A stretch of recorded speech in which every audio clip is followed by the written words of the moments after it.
Eu sou Lúcia Zanelli, bem-vindo a mais uma live do blog Sintonia SP. Hoje nós vamos falar com a psicóloga Daniela de Oliveira. Você é autêntico? Você fala o que você pensa? Você tem limites? Você é uma pessoa interessante? O que é ser original? O que é ser autêntico na realidade? Isso é importante hoje em dia? Com as redes sociais? Será que você para conseguir aqueles likes mais importantes? Afinal, o que é ser autêntico? Oi, doutora Daniela, boa noite. Olá, tudo bem? Eu Tudo, a tua sempre tenho tela tá verde. Oi, tudo bem? Eu já tudo. conversei com você antes. Tudo bem? Já estamos, tudo jóia. Acho que a última vez que a gente conversou, conversamos sobre compras compulsivas, não Isso, e é? foi muito bom. Escuta, É. doutora, o que é ser autêntico? Então, vamos lá, né? A gente fala tanto de autenticidade, né, e etc., mas a gente pouco se atenta ao que é. Muitas vezes a gente acha que ser autêntico é sair fazendo tudo o que a gente quer, né? Então, eu sou do Uhum, jeito que eu quero, falo do jeito que eu quiser e etc. Mas a autenticidade é, na verdade, a gente poder ter escolha sobre nós, né? Não é a gente fazer o que a gente quer, mas é a gente poder negociar entre a minha demanda interna, aquilo que eu vejo que é necessário para mim, e aquilo que estão pedindo de mim, uma demanda externa. Isso é autenticidade, a gente poder chegar no meio do caminho em que eu não vou estar me usurpando de mim, que eu não vou estar me fazendo mal, mas que eu também não vou simplesmente sair desenfreado, né? Sem freio nenhum, né? Sem contingência nenhuma, sem continência nenhuma. Isso é autenticidade, a gente poder ter uma escolha própria para que a gente possa traçar os nossos caminhos. as gerações mais antigas, como a minha, dos 40 aos 60 anos, nós tínhamos alguns papéis determinados. Uhum. E os pais freavam muitas vezes a gente, né? Então, assim, principalmente as mulheres. Não era tudo que você podia falar, não era tudo que você podia pensar. As escolhas eram bem complicadas. E hoje eu vejo que as pessoas, elas são mais liberadas. As gerações mais novas parece que são mais livres. Mas eu acho que com as redes sociais, as pessoas também criaram um personagem. Então, o que, que o outro gosta de ver que eu crio? É isso O que o mesmo? outro quer de mim, o que o outro quer de mim.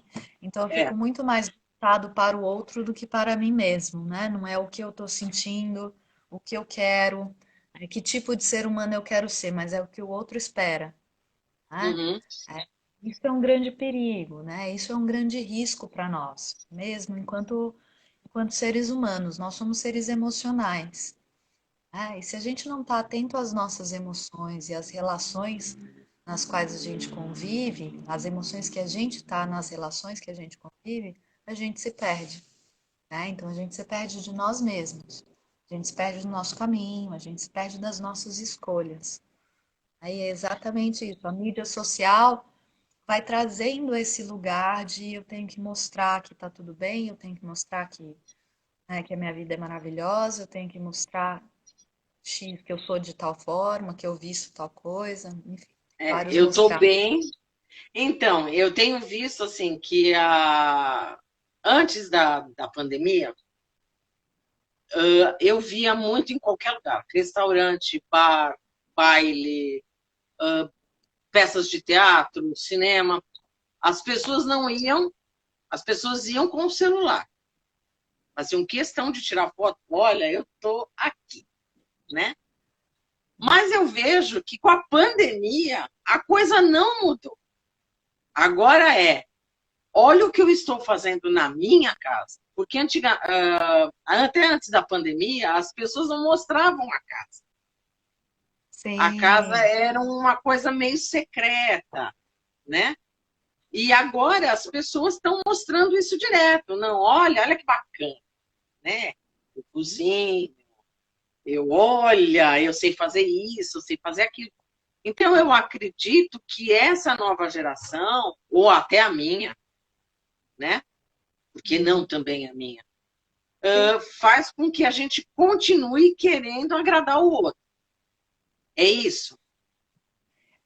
E não tem nada de errado em a gente agradar o outro, contanto que a gente também tenha algo que nos agrade nisso, né? No sentido de saber da nossa intimidade, né? Então, quando a gente fala da autenticidade, a gente está falando de um lugar que é muito especial de cada um de nós, né? Que é uma escolha que fazemos com aquilo que eu herdei, né? E todos nós herdamos algo, com aquilo que é pedido dentro de uma cultura, e eu vou fazer uma mescla disso, podendo escolher o que é bom para mim, né? Óbvio que, como eu te falei, a gente está sempre escolhendo dentro de relações, né? Somos também seres relacionais. A nossa emoção, ela se dá nas relações, Uhum. né? Nós somos seres que nos construímos nas relações, né? Sociedade, cultura.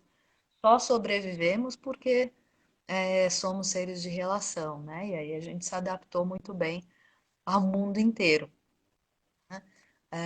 Então isso é muito importante para nós, né? Pertencer é muito importante para nós. Mas a que custo? Eu acho que essa é a pergunta. A que custo eu estou pertencendo? O que é pertencimento, né, para mim? E o que está me custando pertencer a um determinado grupo? E às vezes, como é que essas escolhas são feitas?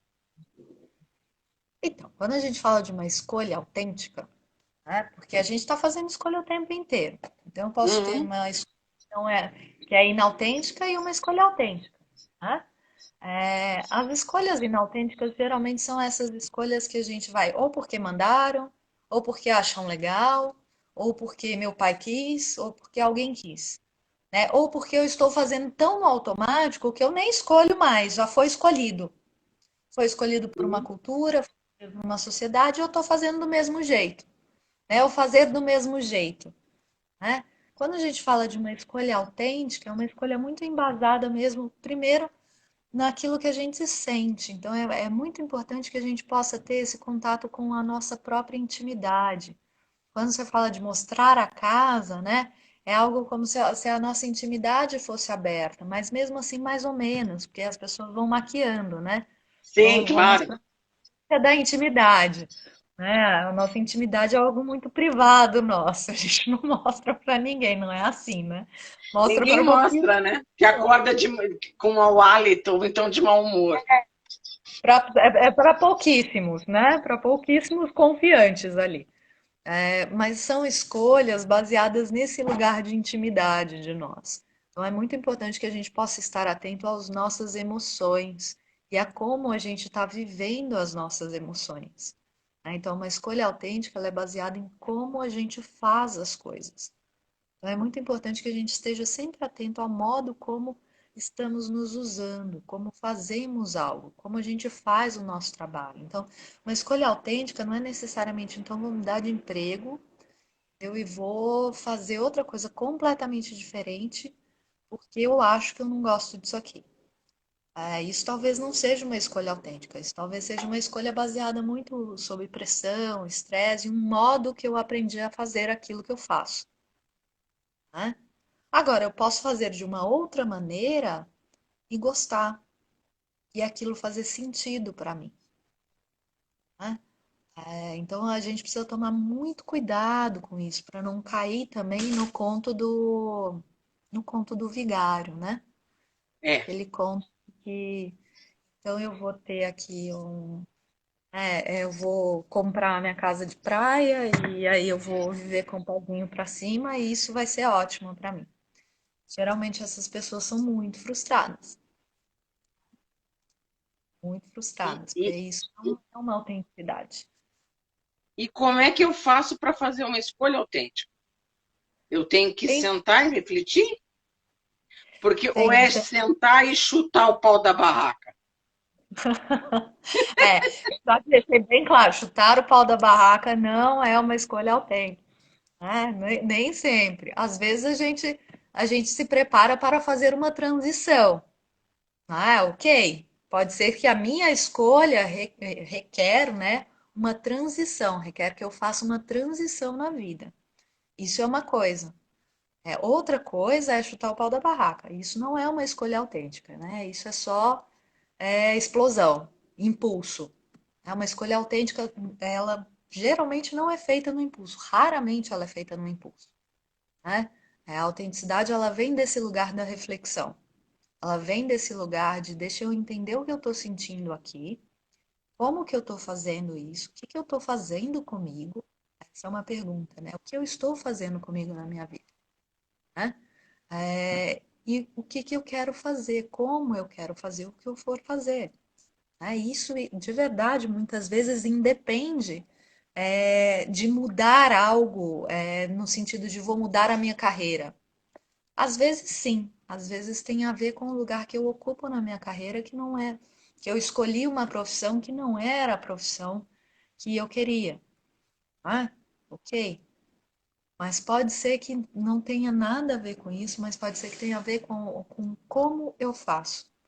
Então, por isso que é muito importante, ela vem desse lugar, né, de reflexão. E essa escolha independe de idade? Independe de idade. É uma escolha que a gente pode ensinar crianças a fazerem isso, né? Então, a gente pode ensinar uma criança para, respira e escolhe, vê o que que você quer fazer. Eu tenho um exemplo que é fantástico. Uma vez eu estava no parque, tem duas enteadas, uma mais velha e uma mais novinha. Aí a mais velha chegou, já foi correndo, foi pro trepa-trepa, pro brinquedo, não sei o quê. E a mais novinha ficou olhando, assim, né? Ficou olhando. Aí o pai dela virou e falou assim: Mas você não quer ir no escorregador? Eu te levo, não sei o que. Ela parou, falou assim: Não, espera um pouquinho. Aí ela ficou mais um tempo, ele voltou, insistiu de novo. Ela olhou e falou assim: Calma, não me apressa, porque eu tô pensando o que eu quero. Então ela estava se consultando para fazer a Aham. escolha dela, né? Bacana. Isso é idade. Isso uma criança pode fazer e nós adultos podemos fazer. O que acontece muitas vezes é que no ritmo que a gente leva, né, nessa loucura toda da vida, a gente fica muito mais voltada para fora do que para dentro. Eu vi que tem uma pessoa perguntando, e quando a pessoa é resistente a fazer essa É, reflexão, né?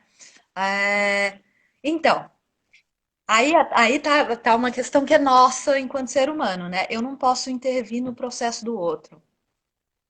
tá. Aí, como que a gente pode lidar com a nossa impotência, muitas vezes, diante do outro, né? Em relação ao outro, eu não posso fazer nada. Agora, eu posso fazer na relação como o que eu posso fazer é como eu me relaciono com isso, como eu me relaciono com a resistência da outra pessoa. Que escolha eu faço diante Então, aí no caso de um casal, né? A mulher vê que o marido está deprimido, um monte de problema, e ele é resistente a procurar terapia. Como fazer com que essa pessoa entenda que ela precisa de ajuda? Então, você pode falar, você pode conversar, você pode fazer tudo. Eu já tive várias pessoas que me chegaram, porque minha esposa mandou.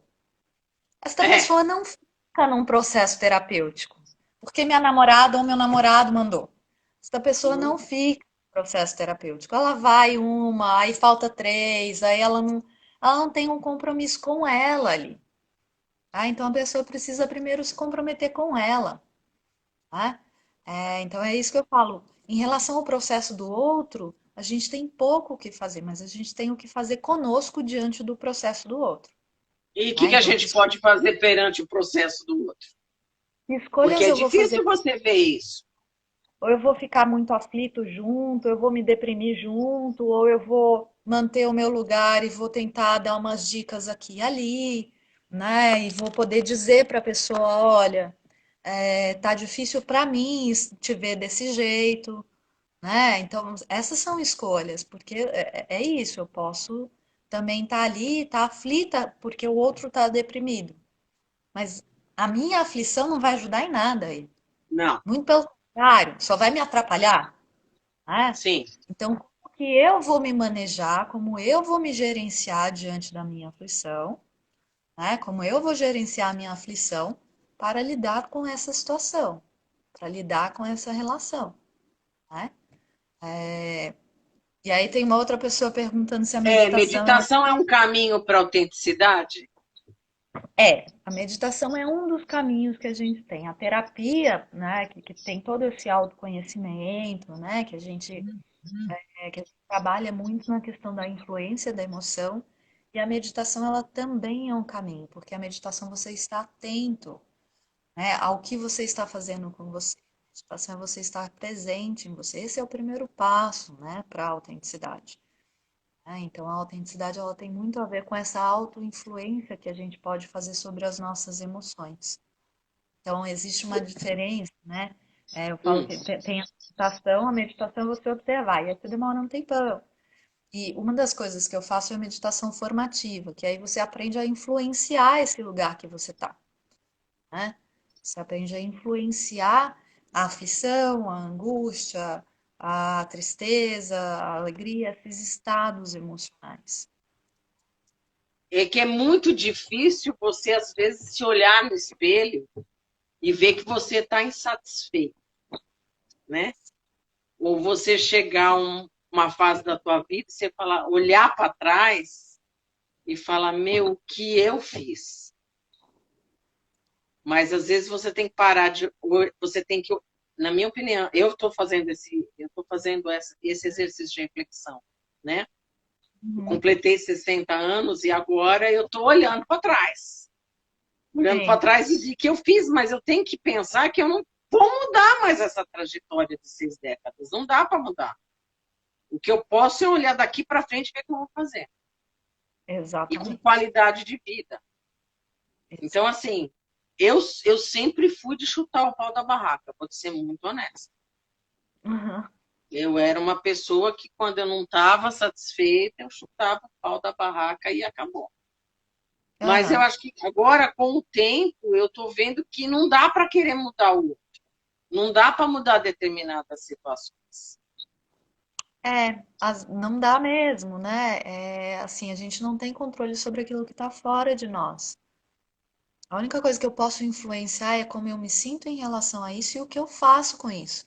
Então, tem relações que a gente não vai mudar, né? Que é isso. Às vezes, eu estou num emprego que eu não vou conseguir mudar nada ali, está na hora de eu preparar uma transição. Sim. Né? E como é que a Talvez. gente prepara essa transição? Por exemplo, uma mulher que está para se aposentar, né? Vamos falar de uma É, aposentadoria. E aí aquele emprego que ela está é extremamente. É um caso uma conhecida minha. Ela é funcionária pública e ela está para se aposentar. Ficou nesse trabalho mais de 30 anos, porque o emprego é bom, claro. tem estabilidade, tem um monte de coisa, mas ela precisa se aposentar. Porque Uhum. ela chegou à conclusão que nesses 30 anos ela acabou gerando muita ansiedade, muita frustração, e que isso não está dando mais. Ela está no sufoco, sabe quando a pessoa se sente É, sufocada? tá Como é focada. que faz essa transição? Então, começa pelo seguinte: se ela se aposentar e ela não se fizer essa transição e ela não se preparar, esse sufoco e essa ansiedade continuarão. Ela vai Por quê? continuar fazendo isso nela, porque isso é um padrão emocional. É um padrão emocional que foi construído. Os nossos padrões emocionais são construídos. Óbvio que dentro dessa relação do trabalho pode ser que ele apareça de uma maneira mais intensa, Uhum. né? Esse padrão emocional construído, ele não vai ser desconstruído assim. Ah, acabou o trabalho, pum, não me sinto mais ansioso. Não vou mais me preocupar com nada da vida, não vou mais me pressionar, não vou mais me exigir. Isso não acontece. O padrão emocional ele continua. Ele pode ter menos intensidade, talvez tenha menos intensidade, mas então como ela vai se preparar, como ela vai começar a desorganizar este padrão? Essa é uma conversa. A atitude de ser apressada, de ser ansiosa, de ser preocupada. Isso é uma atitude. E a atitude ela não muda porque ela se aposenta, né? Porque a pessoa se aposenta ou porque ela troca de emprego. A atitude ela continua. Então é disso que estamos falando. Como tomar ciência dessa atitude e poder influenciar a atitude para que ela possa mudar. Óbvio, a gente nunca muda de água para vinho, né? Sim. É, é uma mudança, é uma variação pequena, mas que traz um grande, um outro lugar de si, né? E por que que a pessoa cria essa ansiedade quando ela procura ser autêntica? Faz parte do processo? Não, essa ansiedade não é parte do processo de ser autêntico. Eu falei da ansiedade porque você tinha comentado dessa ansiedade dela, né? Que ela Uhum. percebeu que queria a autenticidade ela não cria necessariamente um padrão de ansiedade, né? A gente precisa, na verdade, a autenticidade, ela dá um lugar de conforto, né? Um Não? lugar que você fica, ela dá um lugar de conforto. Ela dá um lugar que você fica presente com você mesmo, né? E que você tem ciência, tem esse lugar de, opa, eu sei que isso aqui que eu estou escolhendo é bom. Ah, sabe esse lugar de se assentar, né? Sim. Que você acha espaço dentro, né? Eu falo, o coração ele acha espaço dentro de você para poder existir. Você se habita, né? É um habitar-se mesmo. Porque a mudança, as pessoas, o que eu vejo muito no geral, as pessoas nas coisas boas ou ruins, elas se acomodam. Então, A gente, aqui eu conheço esse terreno, né?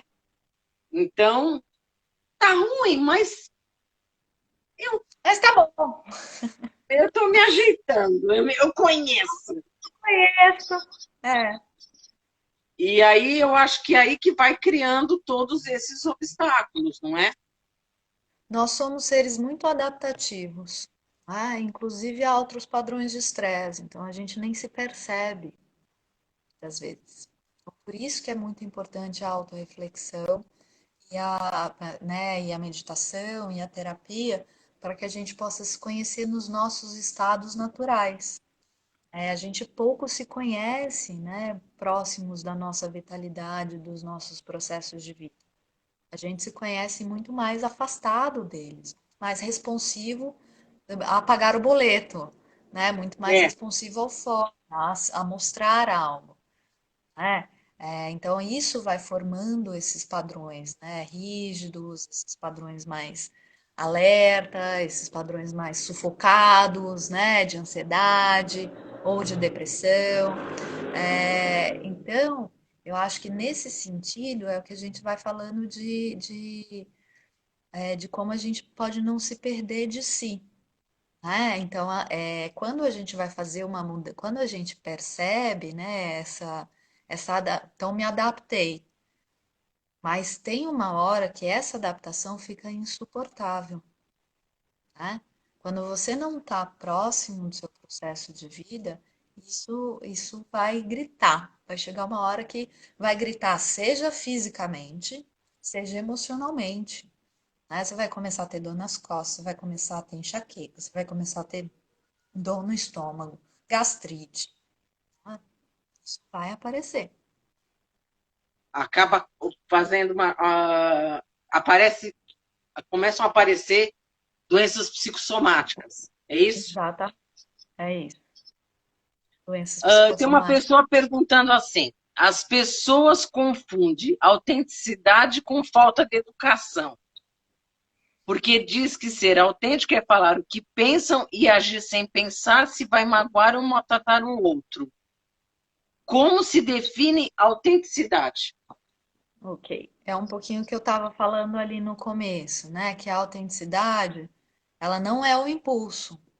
Essa é a confusão que existe, é o impulso, é eu fazer a coisa ali no supetão. Isso não é autenticidade. A autenticidade, ela vem de um processo reflexivo. E é uma negociação entre a minha necessidade interna e a minha demanda interna e a demanda do meio, a demanda da cultura em que eu estou, da relação em que eu estou. Então, quando eu explodo com o outro, eu falo o que eu quero sem pensar, isso não é ser autêntico. Isso é ficar tomado por um padrão emocional, isso é ficar tomado pela emoção, é ser vivido por algo, né? E não é você viver algo. A autenticidade parte desse princípio que eu vou viver. Sou eu que vou influenciar a maneira como eu quero falar, a maneira como eu quero me colocar, o lugar que eu vou me colocar, né? Como que eu vou me colocar. Isso é ser autêntico, é poder fazer essa escolha, né? Mas fazer a escolha, às vezes, pode ser difícil, não é? Exige esforço. Ninguém falou que a autenticidade vinha de graça, né? Não tava escrito em lugar nenhum. E quem acha que a autenticidade vem de graça, olha, tá muito errado. A autenticidade ela exige um certo esforço, né? Mas é menos esforço do que a gente ficar tomado pelo impulso e sair no metralhando tudo, né? E destruindo tudo que está à nossa frente. Porque, porque vai ficando difícil mudar determinados hábitos, não é? Sim. Então, os nossos hábitos, as nossas atitudes, eles têm mapas neurais, né? Quanto mais eu repito, quanto mais eu faço, mais esse mapa neural vai ficando gravado. E um mapa neural novo, ele exige um esforço nosso. Existe os nossos mapas neurais, eles são sistemas neuromotores, então são atitudes, são pequenas ações que faço comigo, né? São microações. Nosso cérebro entende isso, forma um mapa. Então, se eu tenho, toda vez eu tenho um impulso de gritar, eu vou ter que aprender a conter um pouco.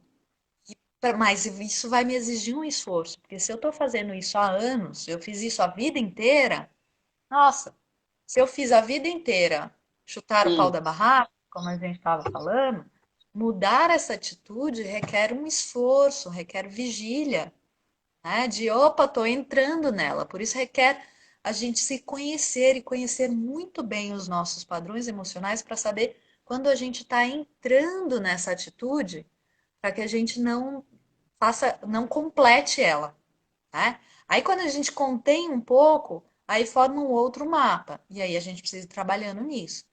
Mas isso gera, sim, um esforço nosso, Eu né? imagino.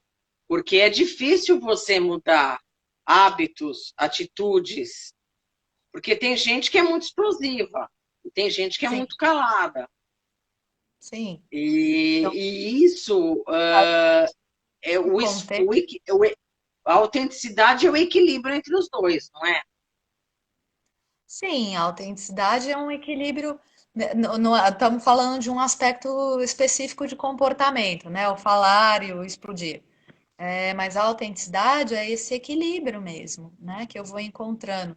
Não é um equilíbrio, vamos dizer, é uma escolha pessoal entre o que é bom para mim, o que eu quero para minha vida e aquilo que existe na nossa cultura e na nossa sociedade, porque nós estamos sempre em relação, né? A gente não pode se esquecer disso. Nós vivemos dentro de uma determinada cultura, de uma determinada sociedade, que mesmo para a gente quebrar os padrões, não é assim, pum, muda, destrói tudo que foi construído. Não. A Sim. gente tem algo que a gente herda, a gente tem uma ancestralidade. Dentro dessa ancestralidade, o que que eu posso variar e fazer diferente que vai ser melhor para a continuidade da nossa existência, né? Eu Agora, acho que as mulheres sofrem mais com o padrão de comportamento.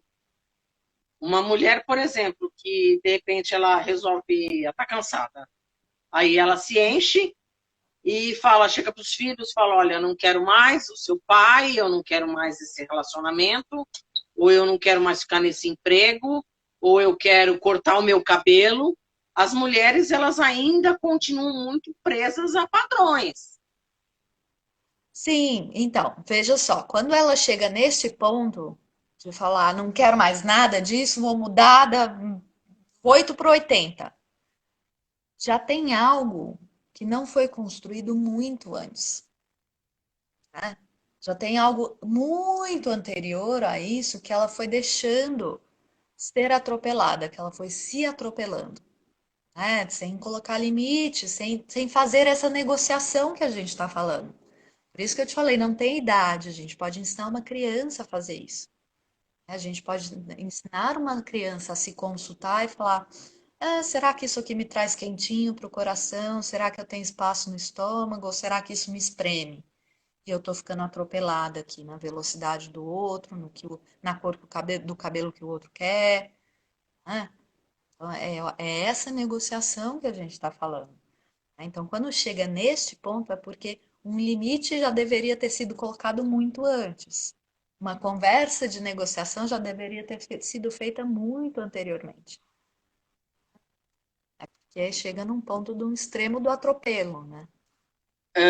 Hoje, as mulheres ainda sofrem influência dos padrões, Eu seja acho que na todo. seja de moda, seja de roupa. Eu não posso ficar velha, eu não posso ficar com cabelo branco. Porque, assim, eu Sim, tenho visto que agora nessa quarentena, a mulherada foi obrigada a ficar de cabelo branco. O meu não, o meu já está branco já há uns 3 anos. A mulherada foi obrigada. Eu estou passando por um período de transição, mas a minha família, eu tenho visto, né? Grisalhas em transição. E parece sim, que as Gris. mulheres resolveram se liberar das tintas, né? E a Tem um livro. família pressiona. Poxa, mas você não está atingindo, você é relaxada, né? E parece que É, agora, parece é que as coisas estão querendo mudar. Parece que as pessoas estão querendo se aceitar do jeito que são. entra numa coisa, você é relaxada, né? Você sabe que tem um livro fantástico sobre isso que chama Meus Cabelos Estão Ficando Brancos e Eu Me Sinto Cada Vez Mais Poderosa. Eu não vou me lembrar a autora agora, mas é Ai, uma que legal! mulher, é um livro, uma pesquisa norte-americana, é muito legal esse livro, eu aconselho. Mas assim, Repete o nome. meus cabelos estão ficando brancos, mas eu me sinto Ah, cada vez mais poderosa.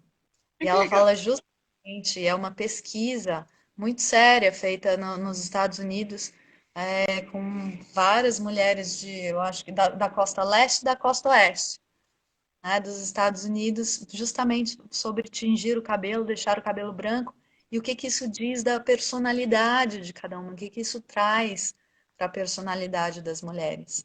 Mas eu acho que as mulheres sofrem muito com isso, mas eu acho que não são só as mulheres, né? Os homens também. Só que os homens são padrões diferentes. Então, por exemplo, os homens é uma coisa, você tem que ser forte, você não pode chorar, você não pode É, se desesperar, né? Então, eu acho que os homens vão sofrendo uma agressão também, nesse sentido, desde criança. Tem algumas pesquisas que mostram, inclusive, que os meninos, eles são menos tempo abraçados do que as meninas, inconscientemente. As próprias mães abraçam menos tempo os meninos do que as meninas, o tempo do abraço, né? Isso, de certa maneira, vai montando um corpo, vai montando um padrão emocional, né? Quando eu falo corpo, eu estou falando de emoção, pensamento, uhum. e tudo junto, né? A gente somos um só, a gente funciona uma coisa só. Então, as nossas emoções, elas são corporais, os nossos pensamentos, eles têm uma forma corporal também, né? Então, Então, os homens... porque os homens, a gente está falando muito de mulher aqui, né? É, Muito do feminino. Mas o sim, masculino hoje, ele também está sofrendo um processo de processão, né? De tendo que se transitar assim, né? para ele está difícil, porque na minha geração, os homens não, assim, os meninos, eu vejo pelas minhas amigas que tinham irmãos, né? E eu Hum. também tinha irmãos. Os homens não faziam nada dentro de casa. O meu pai tinha a capacidade do telefone estar do lado dele, o telefone tocar, ele falou assim, tem que atender.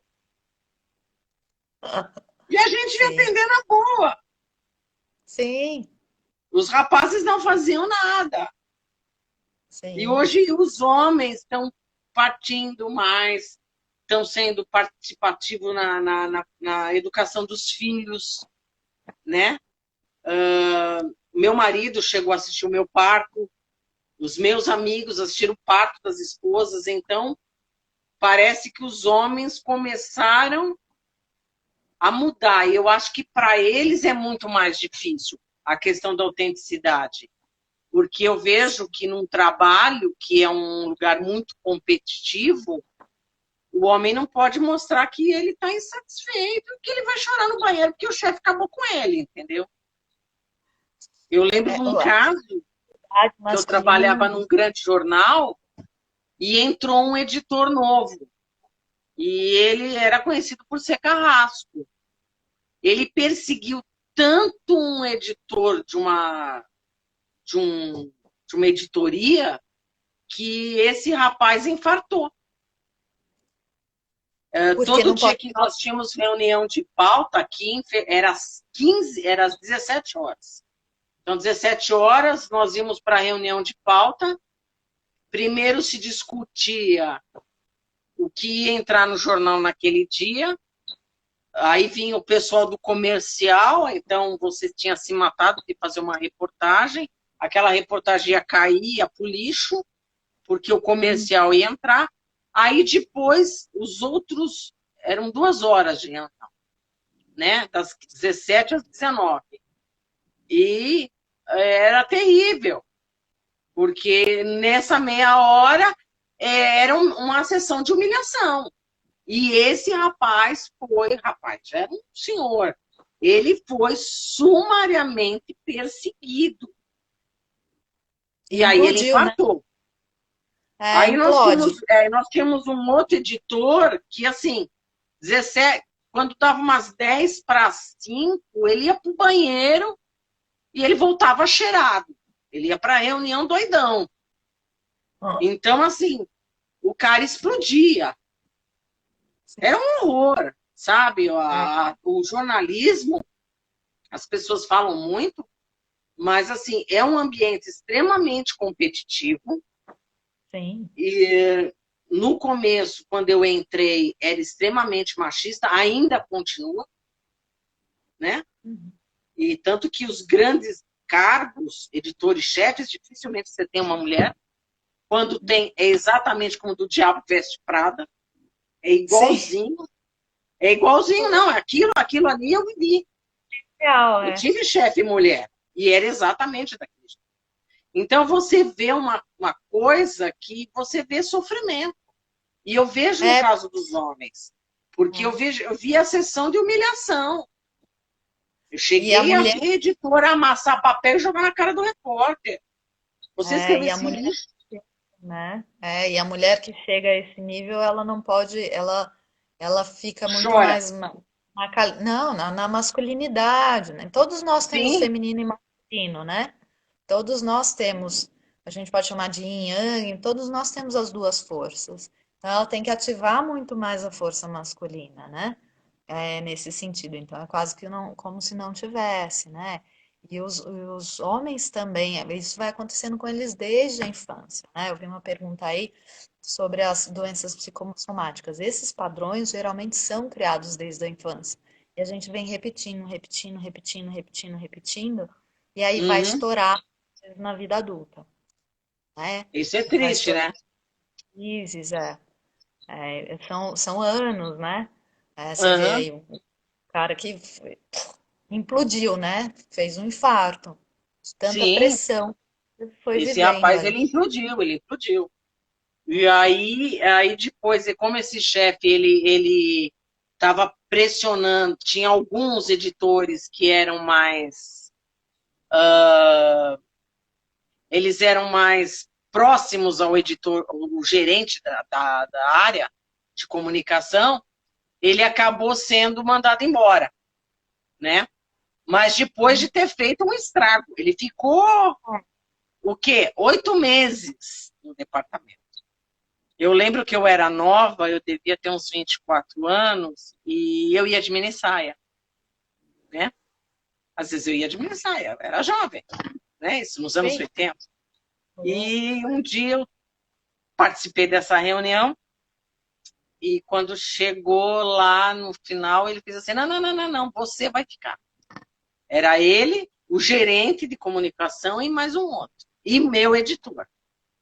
Ele falou, olha, eu sei que você tem umas pernas muito bonitas, mas aqui não é praia. E me esculhambou. E também você tem que se tocar que você é repórter e eu vejo você batendo papo com a ascensorista. É. E eu Porque fiquei numa situação muito difícil. A partir dali eu comecei a trabalhar de calça comprida, porque foi uma situação muito difícil. Você não pode imaginar. Porque eu fui eu só imagino. esculhambada na frente de 4 homens. Olha, você tem umas pernas muito bonitas, você tem um corpão, mas aqui não é praia, aqui não é clube. E eu não usava uma saia tão curta, tá? Usava uma Não, eu mini imagino, saia. Anos 80, imagino. 84, 85.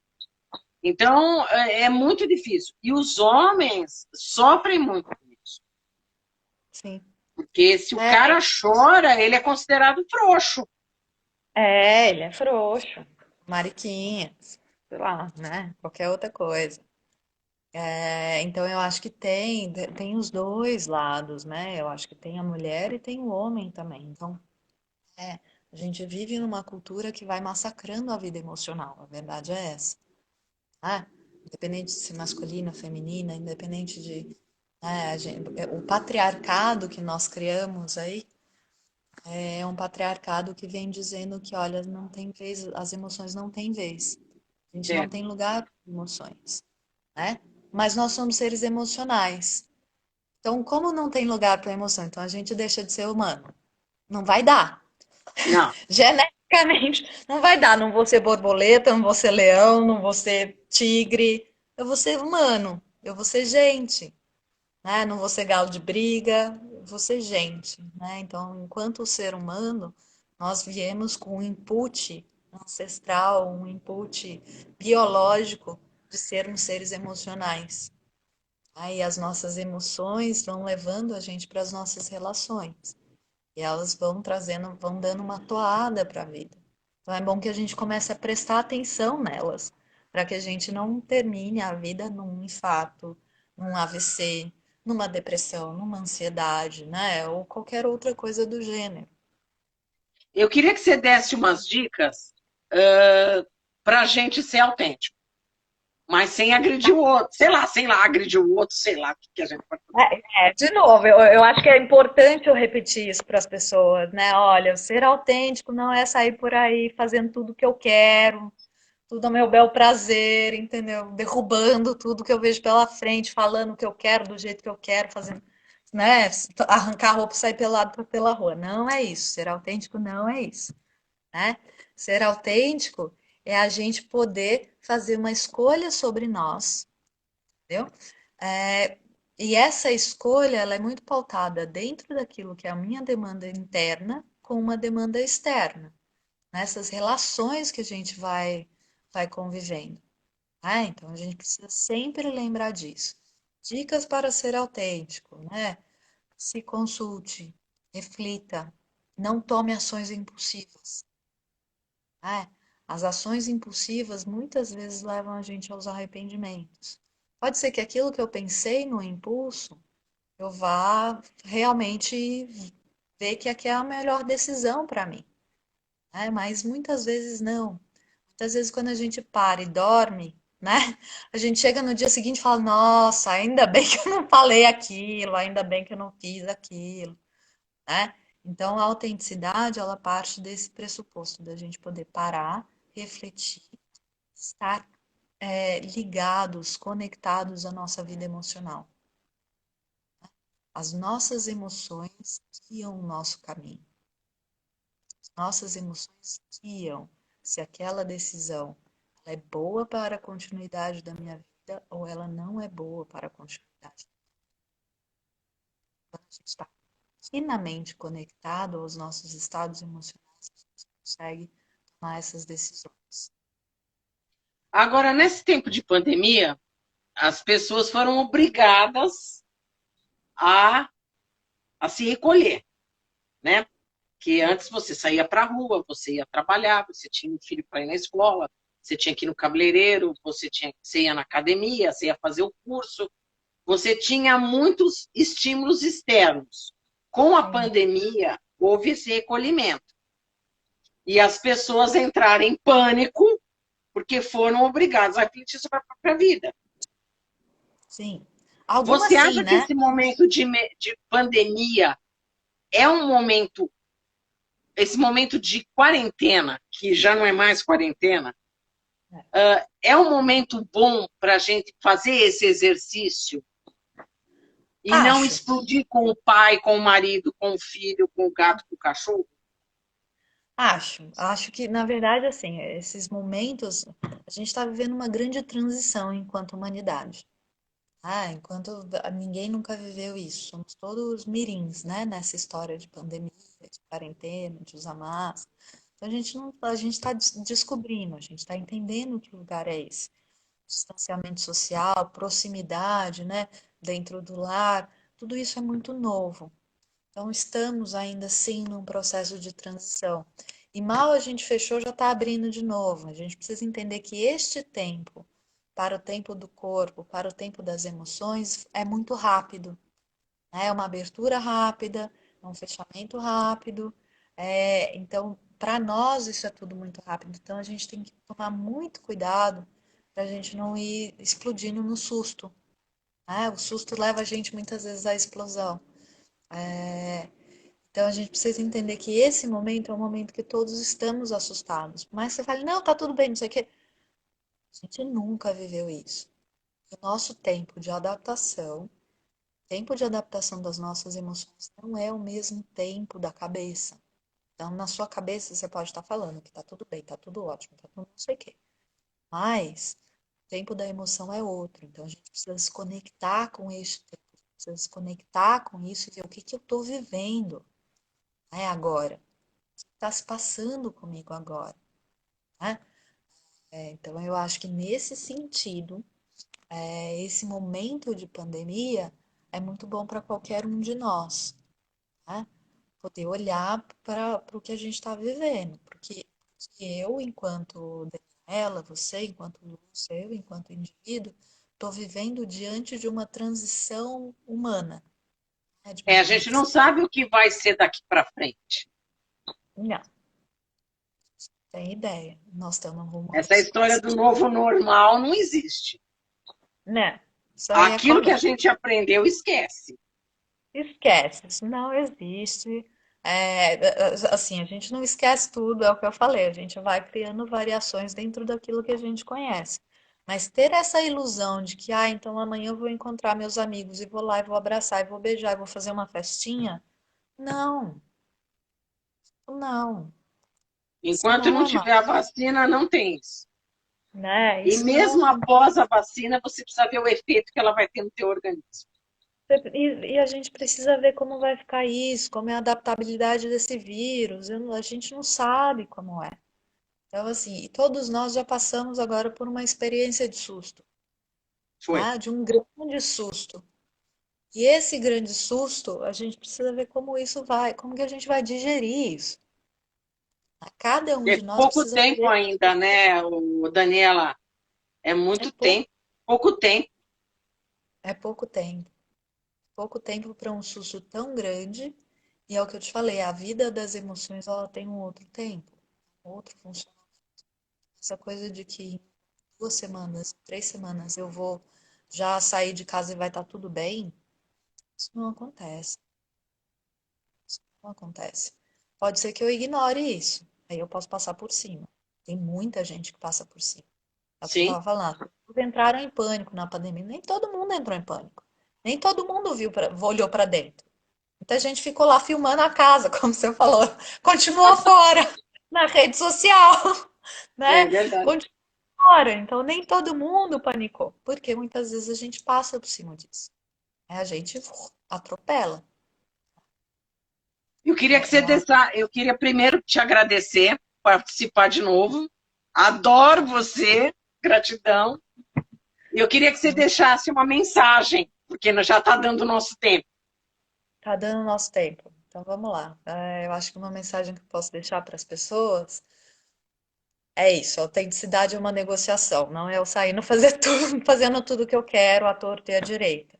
né? É uma negociação entre a minha demanda interna e a minha demanda externa. Estejam atentos à sua vida emocional.